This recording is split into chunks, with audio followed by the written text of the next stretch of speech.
What's up, YouTube? Allswine here. So today I just wanted to talk about the notes that came out last night and the, patch stuff that's being talked about.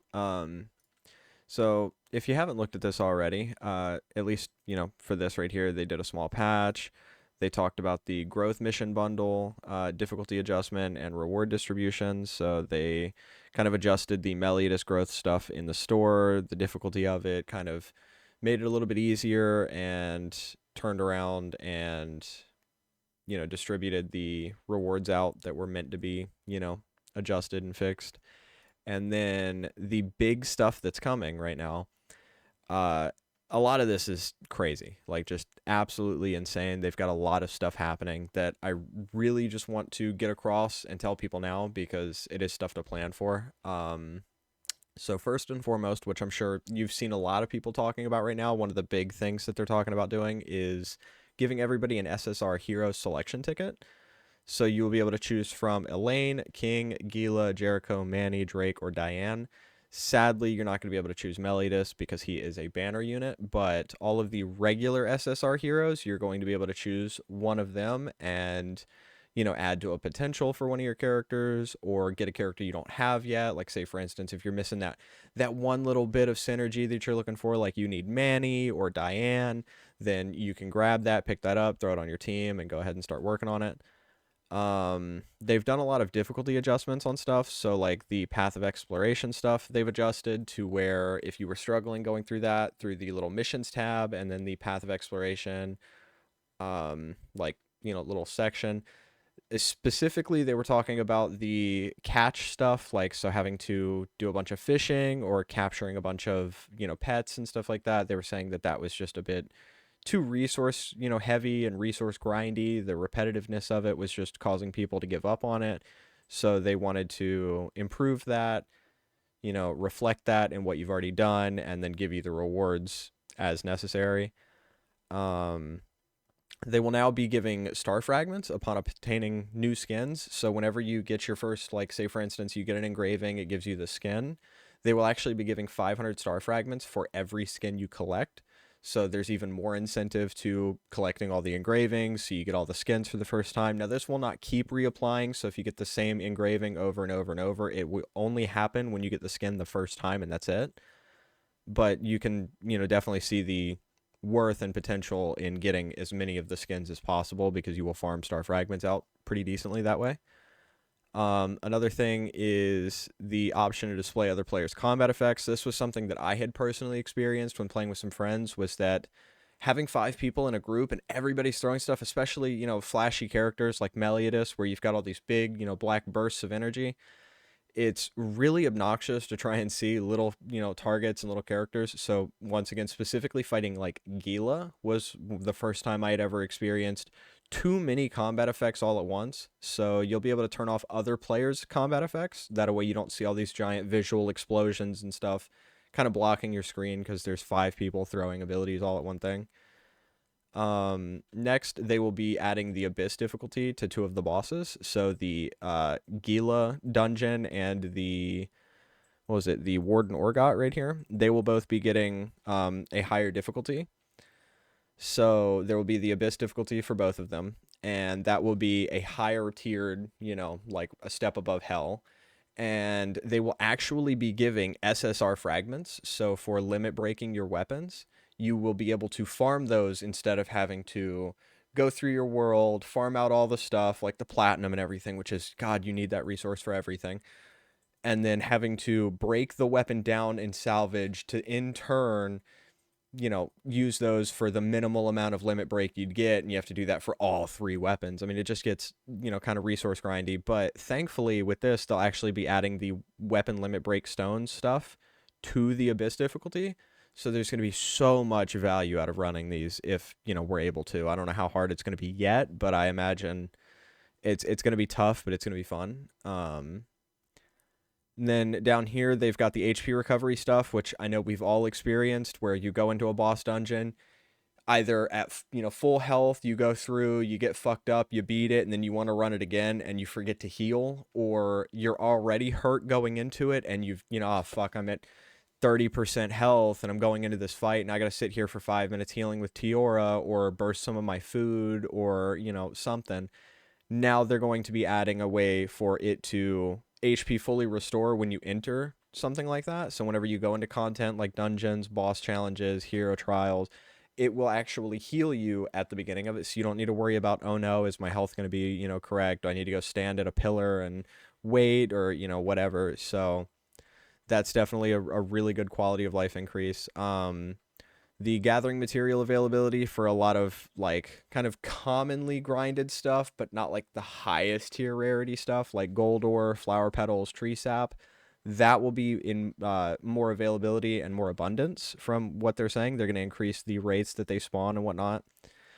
They're going to increase the availability of early game growth materials and reward adjustments. So long story short, these growth materials are going to be in more abundance as you play. Enhancement stones and refinement stones are going to drop. I think it's set at a 100% rate somewhere in here on world level 4. The drop rate of uncommon fragments from elite monsters. So that's like the fragments from like salvaging weapons and stuff. The little green and blue and the destruction fragments and all that stuff. Those will actually drop 100% off of world level 4 elite monsters, which is nice.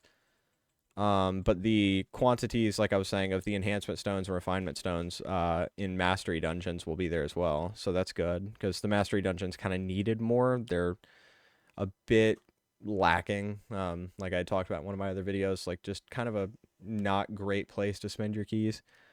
The gold dungeon will now only cost 5 keys instead of 10, which is huge because right now everybody is trying to find ways to do gold grinds, and 5 keys instead of 10, it's going to, insanely increase its value. We've got, where was it? Because there was another thing I really wanted to talk about in here. There it is. The improvements to cube key usability. This is honestly, personally, one of the biggest ones because cube keys, I had gotten to a point where I was just waiting and waiting and waiting and waiting for those 3 a.m. resets for me, that I got to the point that I had actually bought some of the cube key bundles and broken myself, into being not a whale, but, something of like a dolphin maybe, or a little fish. But I did spend some money to get some cube key bundles, and this is just really, really, really nice to know that the change they're making is you will be able to exchange cube keys into cube key bundles, right? So small cube key bundle right here. Let me read exactly. First, we'll be introducing a new exchange item, the small cube key bundle. This item can be purchased using cube keys. So the cube keys you have at the top of your screen that reset every day, if you're at world level 4, level 40, you've got those 50 cube keys every day. Those can be exchanged for small cube key bundles, right?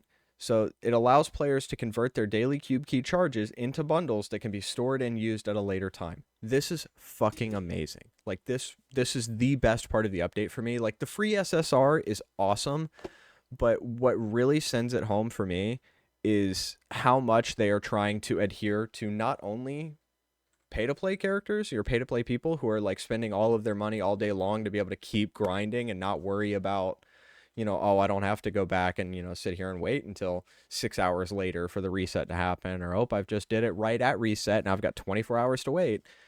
It's kind of giving you that chance for free-to-play players especially, to take their time, not have to stress, dude, I need to do my grind today. It's not like that. It's so much quicker and so much simpler. I don't need to think of every day of, well, what if I just don't want to log in today? What if I got something going on, or I'm busy, or I just want to play another game? I can log in, I can spend those 50 keys, get bundles, save them, put them away, and in a time like right now where there's not an extreme amount to grind, the grind's kind of slowing down for a lot of players because ultimately most people have everything they want, and we're all just kind of waiting for these updates to come out, so for harder content and more stuff. And so you can take and put your cube keys away and turn around and spend them on a later date, rather than, I've got to go burst my 50 out today so I get the value out of my character just for my 50 that I'm going to spend going into, random garbage that I don't need right now, or that I hope I need because I don't know what it's going to look like for these other characters that are coming out. What if, I'm grinding mastery material and then the character come out and it's the wrong one. I don't have to worry about that anymore. I can actually put my cube key grind away and vault it, and then turn around and at a later date come back to it. They've got other, improvements working right now with, issues where players are improperly, I guess, joining parties and having network instabilities. A preview feature for engraved equipment stats, being able to actually see it without having to go to an external website, which I have been doing personally. Um, Improvements to gathering features and related systems, and fixing for crashes and stuff. I mean, this right here just shows me that these developers are really, really, really trying to adhere to not only the players who are putting money in and keeping their game running, but also the players who are just genuinely trying to enjoy their game and don't have the money or don't want to spend the money on all of this frivolous extra stuff. So you've got them just looking out for every aspect of the game, trying to make everybody happy, making sure everything is fair and fun. And I'm loving it. Like I said, they're paying attention to the community. Like I said, one of the big things right now is this gold grind, and they are trying to do everything they can to reduce the gold dungeon cost to make it more efficient and more worth doing.